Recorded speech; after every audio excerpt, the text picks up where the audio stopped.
Come along with me as I study abroad in Rome, Italy this year for my spring semester.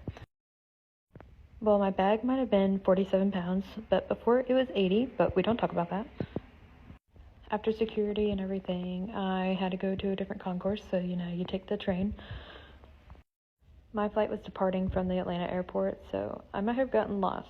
Might have. But anyways, I got to my gate, and we boarded, and I was in Comfort Plus. Wasn't a bad seat at all, honestly. Then, you gotta pat the plane. I had a window seat this flight, and it was a red-eye flight, so I luckily was trying to sleep the whole flight, which I did not sleep the whole flight, honestly. I maybe slept 3 hours, so while I'm recording this, I'm very tired, but I'm trying not to go to sleep, so I'm doing this instead of trying to not fall asleep. Anywho, we got to Rome. You could see we're starting to get to there's some islands off the Rome. And then once we got through all of the clouds, you could start seeing Rome a bit better and see the countryside. We flew a lot through the countryside, and then we finally landed. If you hear a siren in the back, this is like the 10th siren I have heard. I've been here for like an hour, and I've heard so many. Anywho, well, I like that I got to land and I got to see the ocean. It was really cool. Anyways, the landing was not that bad, but the flight on the way here could have been better. The turbulence after the really bad storms were not that great.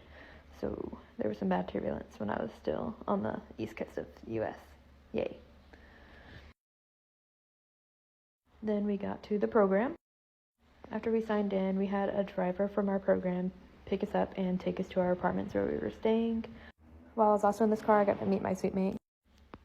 And we drove around. It took us about 30 minutes from the airport to get to the apartments. While we were riding in the van to get to our apartments, like all of us who were in the car, there's 4 of us total, we were just so quiet. We were all so tired from the past flights we just took. A major culture shock for me is also the driving and how close the cars are to get each other. And I feel like the amount of times the driver was driving around, I thought he was going to hit so many people, but it's fine.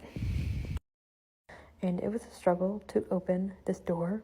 My sweet mate got it open, luckily, but it was a huge struggle. I have to say that. Finally, we got in, and I give you a quick glimpse.